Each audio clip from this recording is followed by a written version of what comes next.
আয়মান সাদিকের নাক থেকে পয়জন বের হচ্ছে। করতে দিবে না কাজ করতে দিবে না। রান্না করব না কেন? খাবে না? চাল ধুয়ে শুধু রাইস কুকারে তুলে দিলাম। এখনো কাটাকাটি কিচ্ছু করি না। কি রান্না করব কোনো ডিসিশন নাই। আসো, 1টা বাজে গেছে, আজান দিছে। শাক ভাজি করব, লাল শাক কেটে নিলাম, এখানে ধুয়ে নিছি, কাটা ধোয়া সব রেডি, খালি এখন তাড়াতাড়ি করে রান্না করব। ভাত হয়ে গেছে।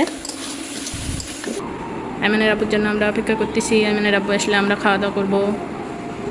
মাগরিবের আজান হয়ে গেল। আমি আসছি কাপড় তুলতে। আদা রসুন বেটে আদা আর রসুন মিক্সড করে নিছি, এই বক্সে করে ফ্রিজে রেখে দেব। ফ্রিজে রাখা ফ্রোজেন রুটি কত সুন্দর ফলে। খাবার রেডি করছি, তো এখন আমরা সবাই খাওয়া দাওয়া করবো। আসসালামু আলাইকুম সবাইকে। আপনারা সবাই কেমন আছেন? আমরা আল্লাহর রহমতে ভালো আছি। আয়মানের আব্বু সকালে নাস্তা করতেছে,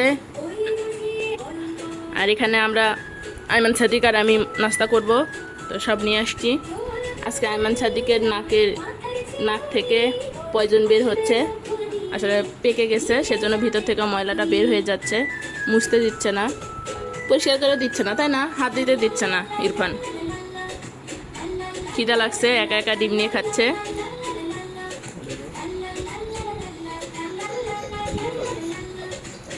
দিকাবু দেখে দেখে ময়না মুছতে দিচ্ছে না। খাও খাও, মুছে দিব না, খাও। তুমি খাও তো, খাও, ডিম খাও। আবু আবু ইরফান ডিম খাও তো ময়না।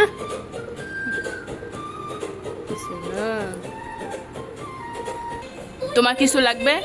রুটি? আয়মানের আব্বু খাচ্ছে মুরগির মাংস আর তরাই আলু চিংড়ি মাছ দিয়ে পুরপুরি ছিল, তো খেয়ে ফেলছে। আর আমরা দই, মুরগির মাংস আর ইরফানের ডিম। তুমি দই খাবে? ইরফান আমাকে কোনো কাজ করতে দিচ্ছে না, সব সময় শুধু আমার কাছে কোলে কোলে ঘুরে বেড়াচ্ছে, কাছে কাছে থাকতে বলতেছে। মা ছেলে শুয়েছিলাম অনেক সময়, 12টা বেজে গেছে, তারপরও এখনও আমাকে কোনো কাজ করতে দিচ্ছে না। ইরফান করতে দিবে না কাজ করতে দিবে না। রান্না করব না কেন? খাবে না? খাবে না তুমি? আমার কোনো কাজ করতে দিচ্ছে না ইরফান। রান্না বান্না করি নাই কোনো রকম, শুধু চাল ধুয়ে রাইস কুকারে তুলে দিয়ে আসলাম। এখনো কিচ্ছু রান্নার প্রস্তুতি নেই। বাবা আমি যাই, একটু রান্নাটা করে আসি। যাই আব্বু। আমি রান্নাঘরে গেলে কান্না করবে। চাল ধুয়ে শুধু রাইস কুকারে তুলে দিলাম। এখনও কাটাকাটি কিচ্ছু করি না। কি রান্না করব কোনো ডিসিশন নাই। কালকে ডাটা নিয়ে এসেছিলো, বেছে ফ্রিজে রাখছিলাম, তো ডাটা রান্না করব, তার সঙ্গে আর কি রান্না করব বুঝতেছি না। ফ্রিজ থেকে মাছ বের করলাম আর সিমের বিচি না, কাঁঠালের বিচি। চলো রান্নাঘরে নিয়ে চলো। আমার হাত থেকে কাড়ে নিছে প্যাকেটটা। আসো। আর এই যে ডাটা বের করলাম, ডাটা দিয়ে আলু দিয়ে কাঁঠালের বিচি বেগুন দিয়ে রান্না করব, পটল একটা সবজি। আর বড় ডাটাগুলো কি করি বুঝতেছি না। মাছ নিয়ে ঘরে গিয়েছিল, জোর করে কাড়ে নিয়ে আসলাম, কান্না করতেছিল। আবার এই যে নিয়ে এসে ভিজে দিলাম, আর ওর কান্না থামে থুয়ে আসলাম। এই যে কাঁঠালের বিচি এখানে ভিজে দিলাম। তো এখন আলু পেঁয়াজ যা কিছু লাগবে সব কাটাকাটি করে নেব। রান্না শুরু করে দিয়েছি। মাছের মশলা কষানো চলতেছে, আর এদিকে ডাটা কষানো চলতেছে মশলা দিয়ে। তারপরে এখানে পটল বেগুন আলু কেটে রাখছি, সেটা দিব। এই যে কাঁঠালের বিচি, তারপরে দিয়ে কষাবো। আর এই যে দুষ্টুটা কোলে নিয়ে রান্না করতেছি, খুব বিরক্ত করতেছে, রান্না করতে দিচ্ছে না আমাকে। দিও না, হাত দিও না, নাকি কি দেখে। গরম। আসো, 1টা বাজে গেছে, আজান দিছে। শাক ভাজি করব, লাল শাক কেটে নিলাম, এখানে ধুয়ে নিছি, কাটা ধোয়া সব রেডি, খালি এখন তাড়াতাড়ি করে রান্না করব। ভাত হয়ে গেছে। মুরগির মাংস ছিল কয় পিস, 4-5 পিস, তো সেটা এই সবজির মধ্যে দিয়ে দিয়েছি, টেস্ট হবে। মাছ দিয়ে কষাচ্ছি, আর এখানে সব সবজিগুলো দিয়ে দিলাম, দিয়ে কষে নিচ্ছি। আর এই যে ইরফান কানে হাত দিয়ে দাঁড়া হয়ে আছে কোথায়, চুলার পাশে। বলতেছি গরম, যাও ঘরে টিভিতে কার্টুন দেখো, তো সে যাচ্ছে না। বারে বারে এখানে উঠতে চাচ্ছে, তো এখানে তুলে দিছি। থাকো, এখন গরমে কেমন লাগে।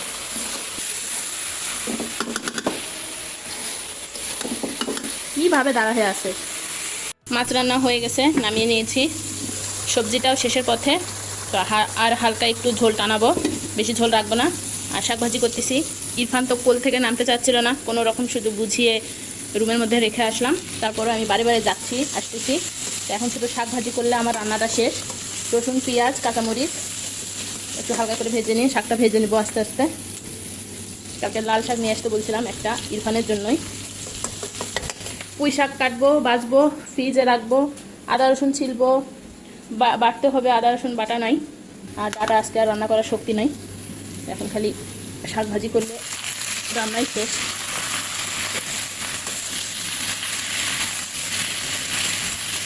আবার ডাকার জন্য আসছে। তুমি যাও, আমার হয়েছে আব্বু, আর একটু সময় লাগবে, যাও। লবণ দিলাম। কি আব্বু, কি বাবা, কি? আজকে ইরফানের নাক থেকে অনেক ময়লা বের হয়েছে, পয়জনগুলো বের হয়ে গেছে। ব্যথাটা মনে হয় একটু কমছে, নাকটা লাল হয়ে আছে।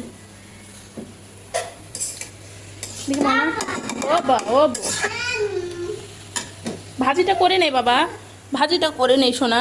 চলো চলো চলো চলো, করবো না, এটা চুলা বন্ধ। চলো চলো চলো। এখন শান্তি বাবা তোর সঙ্গে শুধু শুয়ে থাকতে বলতেছে আমাকে। শুয়ে থাকলে হবে সোনা? ও শুয়ে থাকবে, আমাকে শুয়ে থাকতে বলতেছে। আম্মু শো। হ্যাঁ হ্যাঁ। ইরফান গোসল টোসল করে খাওয়া দাওয়া করে এখানে দোল খাচ্ছে। আইমানের আব্বুর জন্য আমরা অপেক্ষা করতেছি। আইমানের আব্বু আসলে আমরা খাওয়া দাওয়া করবো। ফোন দিছিলাম, কিছুক্ষণের মধ্যে আইমানের আব্বু চলে আসবে। ইরফানের জন্য রান্না বান্না কিছু করে শান্তি নেই।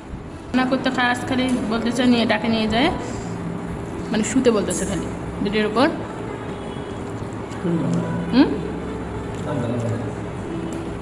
আসো আব্বু একটু খাও। ইরফান আর খাতে যাচ্ছে না, মনে হয় রুচি নষ্ট হয়ে গেছে। তরকারি কেমন হয়েছে?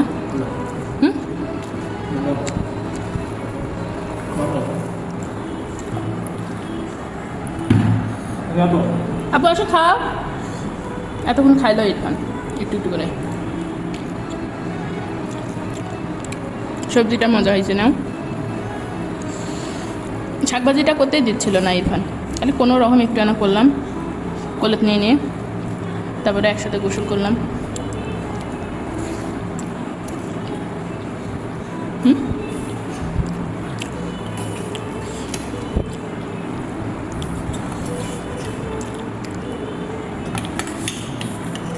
মজাই হয়েছে। বেগুনটা একটু গলে গেছে, ভালো বেগুন তো, বেগুনটা গলে গেছে, অনেক সুন্দর। আব্বু আসো, আলু নিবে, আসো। ইরফানে যা আলু, ইরফান ময়না আসো।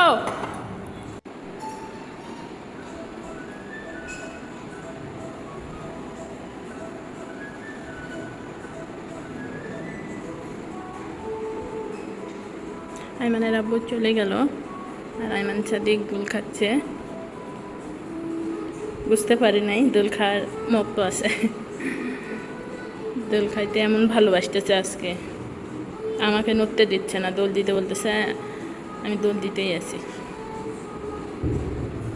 ঘুম আসবে, চোখ ছোট হয়ে আসছে, দোল দিতে দিতে ঘুম চলে আসবে। মাথা নেমে দিছে। মাগরিবের আজান হয়ে গেল, আমি আসছি কাপড় তুলতে। কিছু কাপড় শুকিয়ে গেছে আর কিছু কাপড় শুকায়নি, তো সেইগুলো রুমের ভিতর দড়িতে নাড়ে দিচ্ছি। আর টেবিলের উপরেই গরম জিনিস রাখার জন্য এগুলো ধুয়ে দিছিলাম, তো এগুলোও শুকায় নাই।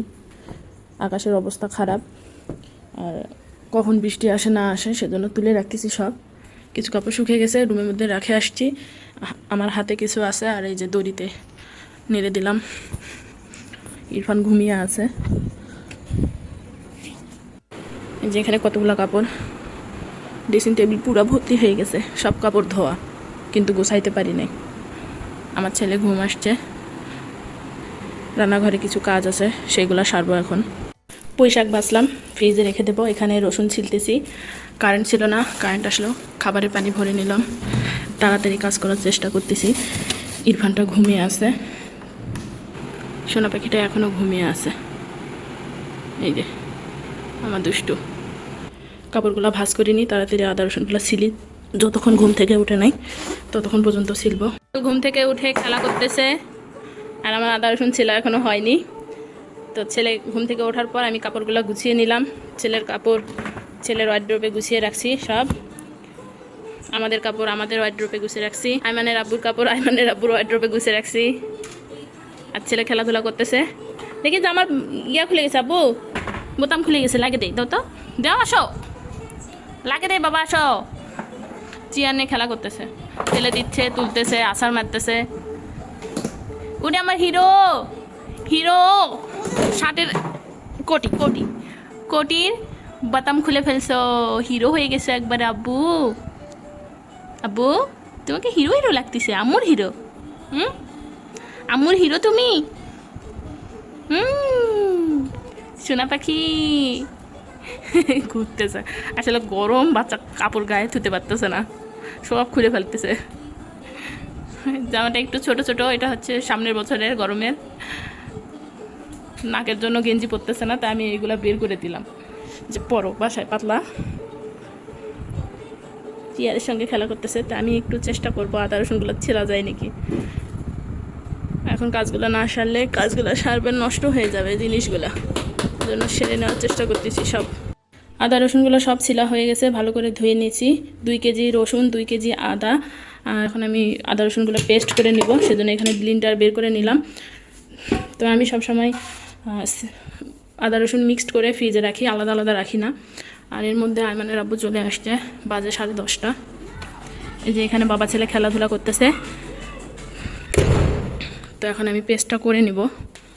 পেস্টটা করে নিলে আমার সব কাজ একদম সেরে যাবে, কমপ্লিট।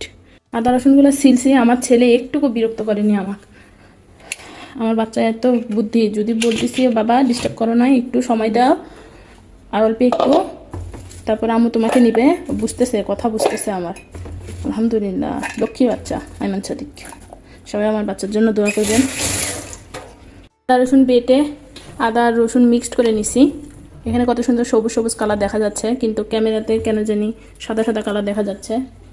এই যে সবগুলো আদা আমি দিই নাই, কারণ আদা অনেকগুলা, আদা এতগুলো লাগবে না। তারপরে পুরাতন আদা, একটু ঝাঁজ বেশি, যেখানে আদা রসুন সব মিক্সড।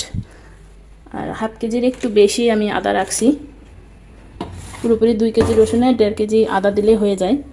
তো এখন এই দইয়ের বাটি এই বক্সে করে ডিপ ফ্রিজে রেখে দেব। একবারে করে রাখলে আমার জন্য সুবিধা হয়, ছোট বাচ্চা নিয়ে বারবার করতে পারবো না। আর একবার করে রাখলে অনেক দিন নিশ্চিন্তে থাকা যায়। আমি মনে করছি আমার আরও 2টা আদা রসুনের বাটি আছে ফ্রিজে, কিন্তু বের করতে যাই দেখি একটা টক দই, একটা মিষ্টি দই। তো সেইগুলো বের করে খাচ্ছি আমরা। যে এরকম করে রাখবো, ঢাকনা দিব, তো পুরো ভর্তি করে দিব না। আমার মনেই ছিল না যে আদা রসুন শেষ হয়ে গেছে, মনেই না। এখনও মনে হচ্ছে যে আমার আরও 2টা বাটি ফ্রিজে থাকার কথা, কিন্তু আমি কখন খেয়ে ফেলছি মনে নাই। একদম টেস্ট স্বাদ নষ্ট হয় না এভাবে রেখে দিলে, যেভাবে রেখে দেবো। আর 2টা বাটি হবে, একটা বাটি ভরলো না, যেরকম 3টা বাটি ভরছে, সমান সমান হয়েছে। আর একটা বাটি একটু সামান্য একটু কম ভরছে। তো এটা আমি নর্মাল হয়ে রেখে দেবো, কাল থেকে রান্না খাইতে লাগবে, কারণ আমার নর্মালের আদা রসুনও শেষ হয়ে গেছে। আজকে না বাটলে জ্বালা হয়ে যায়। তো এখন ঢাকনা লেগে ডিপ ফ্রিজে রেখে দেবো। আদা রসুনগুলো ফ্রিজে রাখা শেষ, কারেন্ট চলে গেছে। আর এদিকে আমি খাবার গরম করলাম, এখন আমরা খাওয়া দাওয়া করবো। কারেন্ট নাই। আমি না বউ না, তো প্লেট নাও, ভাত নাও। আর এই যে এখানে দোল খাচ্ছে, দোল, ইরফান মণ্ডল দোল খাচ্ছে। তো আমরা খাওয়া দাওয়া করে শুয়ে পড়বো। তো আজকের ভিডিও এখান থেকে সবাই যায় নাই।